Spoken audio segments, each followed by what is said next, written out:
Hello everyone. The title of today's episode is very beautifully titled Above the Beyond. Above the Beyond.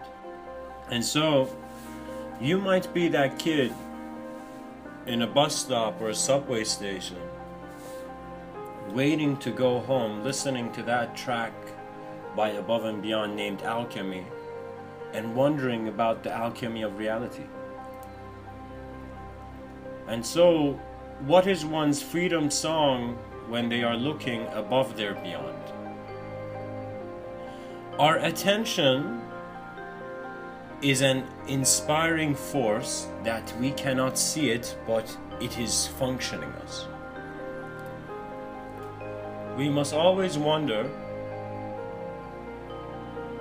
of not just how time and space are manifest within our experience, but how we are receiving life the way we are. You see, if someone told you to look at what is beyond you, you will see when the words above and beyond enter a man's mind. They are suggesting beyond the imagery of man, and they are suggesting an absolute destination. You see, because we're in time, we're all moving around. We have work to do, we have this and that to do, we have to go there, and we don't even know if we are even controlling this. If tomorrow, we could make right now the best plan, and we won't know if in 10 years or tomorrow where we're going to be, you know. And so the mind of man has to accept the changing nature of reality. To become comfortable with death means to also be comfortable with life, because they are codependent. That means, do you just like the night, or do you just like the day, or do they seem to be together in every way? You know, today's society and culture, we are diving too deeply into mechanical approaches, and not that it's wrong, you know, mechanics and dynamics. Many concepts in regards to a scientific approach are serving man beautifully. But there's this one quote that Pablo Picasso said, which it's interesting, it gives insight. And it says, computers are useless. It's like straight up this guy saying, computers are useless, man. Computers are useless. They can only give you answers. And so, this quote made an impression on me, because the questions are coming from the origin of our awareness. The beautiful thing about one life form asking life something else is that asking another life form, or when a life form asks a question, life is looking at itself. Are you not now a cosmic awareness? Are you not a being that is aware of the cosmos? When you are, you cannot do anything right or wrong. The greatest secret, which funny enough has never been a secret, is that everything you do will continue to be. So all those people who are looking for happiness and peace and all that stuff, is it in doing? Do you have to do something? Or is it in an attention of being? And not to get me wrong, of course you need to exert a certain amount of effort in this reality to work with physicality. But Mr.Within is saying, your being is keeping the human here. So consciousness will inquire first what it is doing, and that will immediately lead him to what he is being. And what has happened when someone has made a mistake, or someone has done something out of the regular normal intensity of their behavior? They will think about it. They will wonder, how is this thing I have done being? And so even though we may not everyone's talking about world peace, but we all know innately that we want to be peaceful. It's as if the seed they planted here is sprouting in a way where it already knows its design. humanity is not lost, guys. We are just, the stem is getting to the petals. Reality in 1,000 years will have been a very profound multidimensional journey, as it has always been. You see, when I looked at history before opening any book, I just looked at the word. And history seemed to be his story. So I began to wonder, whose story? And I began to see the story of conception is going to how the concept of man even came to be. There are many walls in language. That is why you need wings. The pilots of consciousness are not here to be anything, to act. They are here to navigate as their whole plane of existence consciously. That means whoever you are, whatever you are, it doesn't matter how you look, it doesn't matter your face, it doesn't matter your condition, situation. We're all in the same plane of existence, guys. It doesn't matter if you're in a bigger house or a smaller house, or you're not even in a house, which I think is the best one. We must not forget that causality has brought us here to observe the effect. That above the beyond, the sun and moon,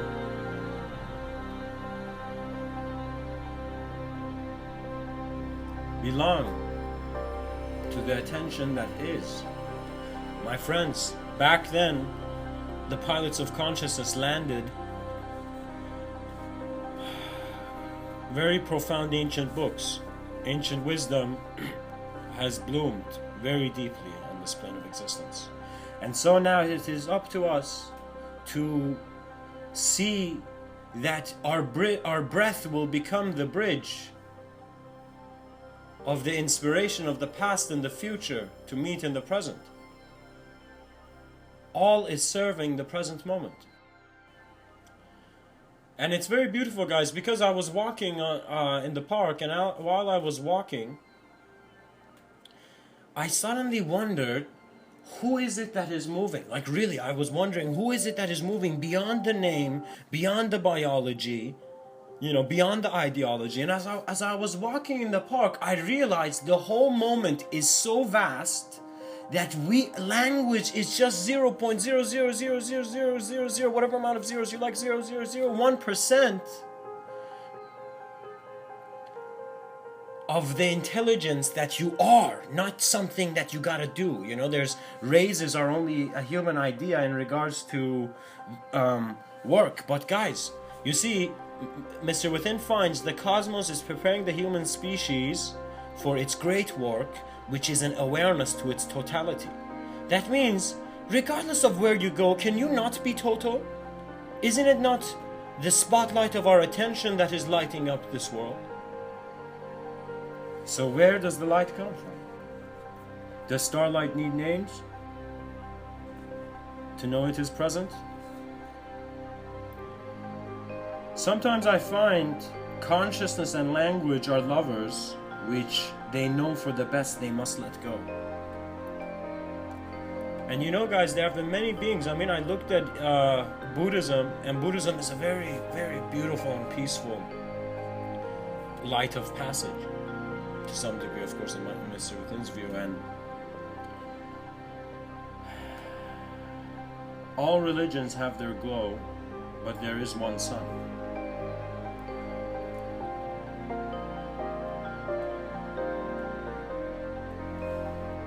We must not make names more significant than the experience.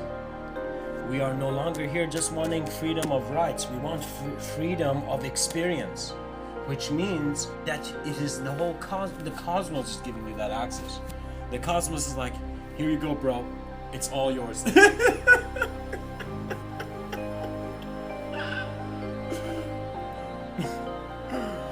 And we'll probably be like, thanks, cosmos. Namaste.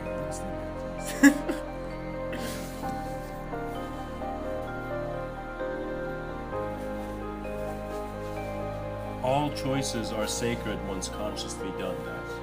And more than you thinking you need to do totally different things to be in a different place, sometimes before the doing or actions of the doer, guys, it is very important to just be with yourself. Learning to be with yourself is a very profound art, you know. And it was very funny because when I was young, I was very shy. I wouldn't say anything. I wouldn't say much, you know. But then, when I got older, you know, I would suddenly say a lot, and then suddenly it came to a more calm view, where it's as if at first I was just saying words, but then I began to see there's worlds behind them. So,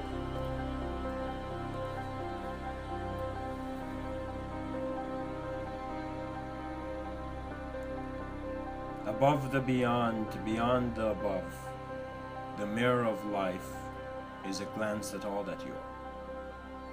Right now, I am not avoiding that I am individually conscious, I am physical, I have to live the next day, and even though I see beyond survival of the fittest, I too acknowledge that, yeah, I'm still gonna survive. You know, that's part of being alive. But now, we must also consider that if we are keeping an external dimension, then what is the internality of things? Is the circle empty both inside and outside? Is it that any moment in your existence can show you the absoluteness of your moment of existence? There's this very beautiful Zen story I would like to share. And it's about two monks. And one of them is a junior monk new to monk school, and one of them is a senior monk, you know. And they're both walking. And, you know, monks have to some degree, a certain discipline of behavior. And as these monks are walking, suddenly the junior is just silently trying to be exactly like how the senior monk is. And the senior monk is just like very chilled walking. And as they're walking, suddenly, pretty much they see a very beautiful woman, and she needs to get across, but she can't get across the stream, you know. And so this junior monk in his head is like, there's no way we're gonna help her, we can't even, you know, our order is telling us to be to not touch women, you know, or not to go around women. And so look at how this junior monk's understood. And you know, so what happens is the junior monk is there, and just he's in his ignorance thinking, yes, this is what's gonna happen in his mind. But suddenly he sees the unthinkable, and the senior monk just walks to this very beautiful woman, picks her up, and takes her to the other side of the stream. And the woman gives him a kiss on the cheek. Something like that. This part of the story is debatable. Some monks might actually disagree. Anyways, what happens is the senior monk takes the beautiful woman to the other side, and they continue. The senior monk and the junior monk walk back, and the junior monk is like, what did this guy? How did this guy do this? This is not allowed. You know, and so they're walking, and after a while of holding it in, the junior monk looks at the senior monk, and he's like, sir, very politely, he says, sir, how is it that you touch that woman? Our order tells us not to touch women. How could you carry her? Like, this junior monk is really asking the senior monk, like, how could you do that? How could you break this? You know? And so the senior monk says to the junior monk who asked him, how could you carry her? He says, I carried her across the stream and put her there. You are still carrying her in your mind.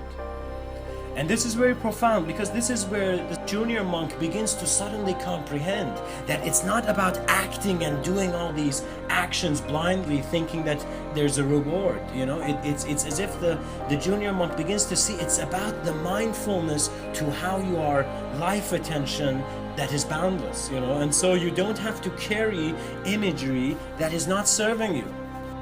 This was a problem. This was the thing where for a long time I would wonder, why wouldn't life change? It's been years, why isn't this problem going away? And I realized it's because there's one possibility. I am either sticking around the problem, or the problem is sticking around me. And a lot of the time I thought I had problems, why don't these problems go away? And I realized it was the shift in my perception, that most of the time we think we have a problem, we think it's a bad thing, but no, it is showing you how you need to align. It is showing you your next alignment. There is no suffering that will, to the same amount of intensity you're suffering, suddenly life will balance it out and show you the insight, you know. That means when man forgets about equilibrium, life does not. yin and yang can testify in the same circle. We must be playful with the imagery of our world, or what we do not engage will eventually go out of our memory.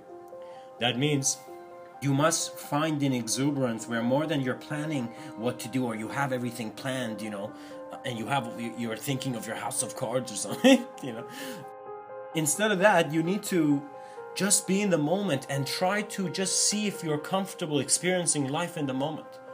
And when you do, you'll be fascinated, because sometimes we're occupied by the ideas of health to such a degree that we're not making the healthy decision. We're too occupied in wanting to be healthy. It's like that person who wanted to be healthy seemed to not know that the health was here. That's why he still wanted to get there. And the problem is with the self-reflective, symmetrical nature of the mind, once you try, you'll see you're constantly trying unless you see that you have gone there. Mastery is actually self-mastery. Every skill that you see, every human being, Mr. Within is going to tell you this, every human being that you've seen has advanced greatness, guys, has gotten some profound skill where you're like, oh my god, how did that guy do that? It is one, life's movement, and two, their engagement, their sincere acceptance of how life is happening. It's as if we're all going to Wonderland and waiting in line for the roller coaster, but we're not seeing the roller coaster that is how this life, the minute the doctor slapped us in the back and we're like, oh my god, this life, it's like, suddenly it's like when we woke up to see that we are awake in many ways and we're growing temporally in our eternity, in the light of our eternity. You see, Mr. Within wants to say this to mankind, to humanity and every being that is self-aware. If you're in this plane of existence, you must trust it. If you don't trust the life around you, you will have feared it before even meeting it. And so one must step out of their shyness to experience silence properly. You must go and fall down a couple times. And if you learn to accept, that means, guys, I'll tell you a story. When I was in high school in Canada, we had this thing in our fitness class, PE and whatnot. We had something called the beep test, where people were doing the beep test, and suddenly they'd put this machine and be like beep, and everyone's running, to the one side, and suddenly beep, and everyone's like, oh my god, and everyone's running to the other side, So pretty much it was this beep thing going back and forth. And so, of course, I was a very quiet kid then, but I remember this was a very interesting challenge for me, this beep test. And I remember going to this beep test, and in the whole class, I was the only one who had asthma.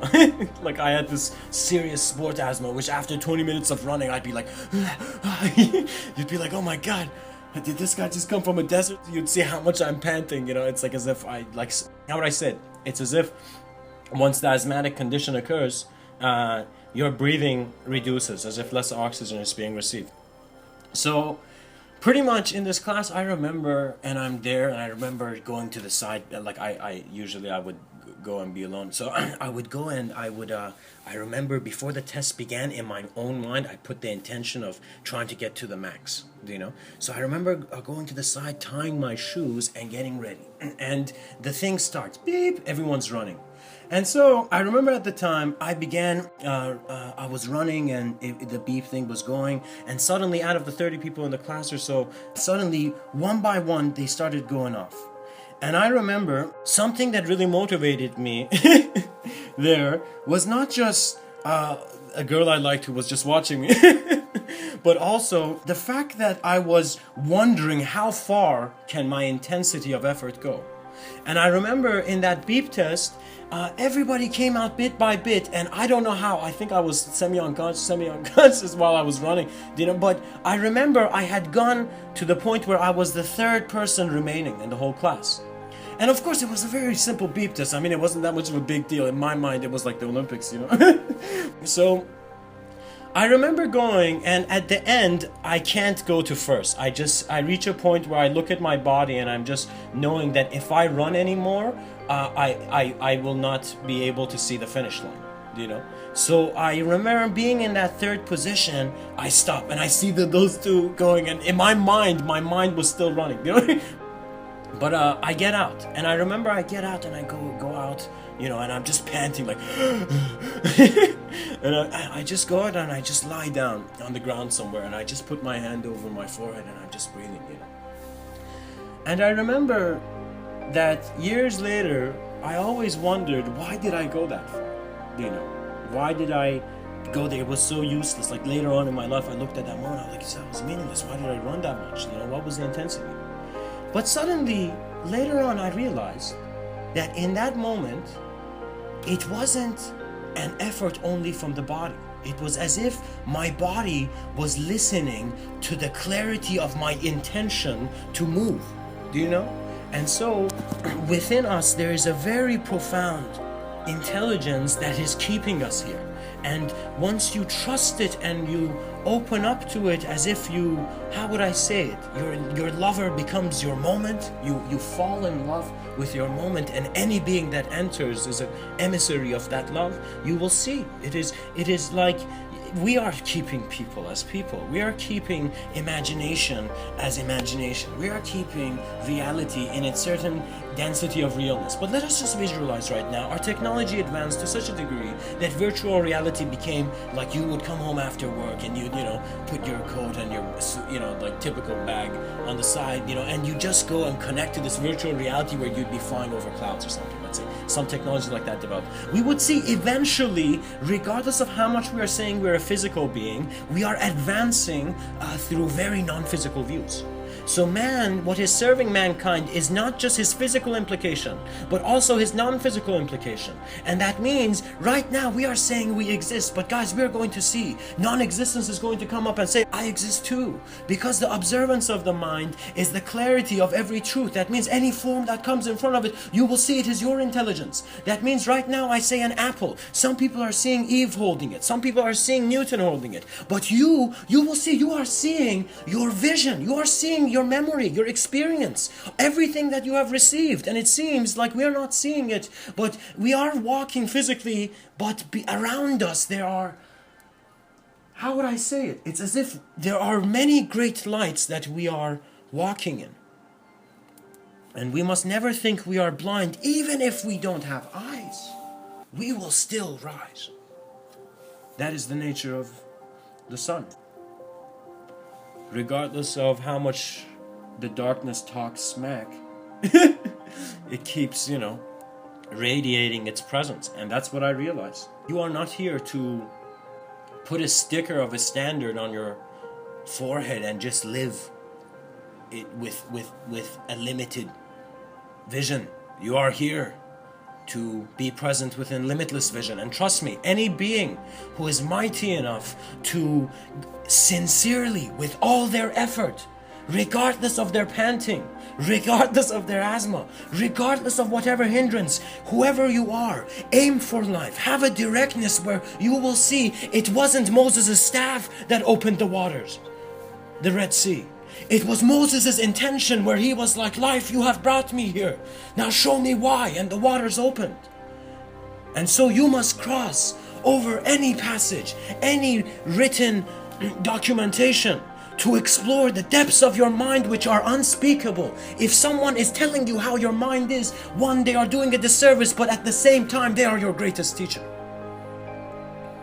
Learn from all life, for that is the clarity of the one student.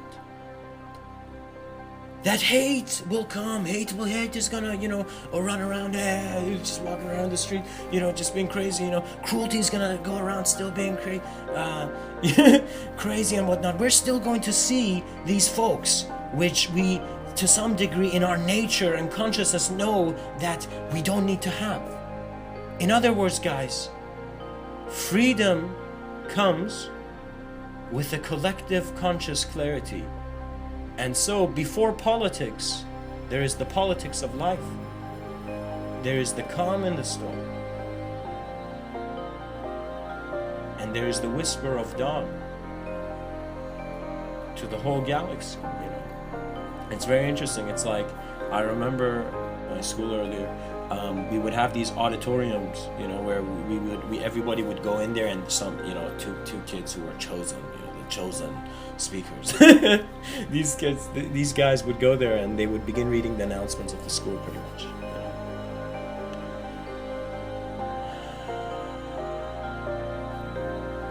I remember every kid would go there, sit down, and then the announcements would begin. And it was as if new information was shared to a community. And so I began to see the sun seems to be giving its speech in the morning too. And it's one where not only our planet hears that speech, but everything in the solar system. And so it seems that prior to man's neural networking, the lights of existence